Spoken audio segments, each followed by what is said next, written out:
Survey జన సుఖినో భవంతు. చదర వెంకట్రావు గారు రచించిన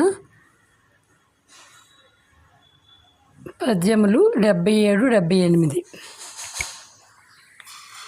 నామమంత్రము పల్లె వేసిరి నవ్య రూపము గాంచిమున్, ఏమి పుణ్యము చేసిరెందరు ఎంత భాగ్యము నొందిరో.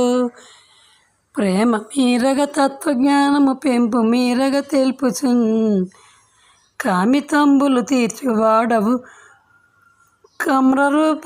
కమ్రరూపుడవీశ్వర. దేవదేవుని రూపమెంతయో దివ్యమైనది చూడరే, దేవదేవుని గానమెంతయో దివ్యమైనది చేయరే. దేవదేవుని గీతమెంతయో దివ్యమైనది పాడరే, భావమందున నిలిచితీవును భవ్యరూపుడీశ్వర. భవ్యరూపుడవీశ్వర, భవ్యరూపుడవీశ్వర.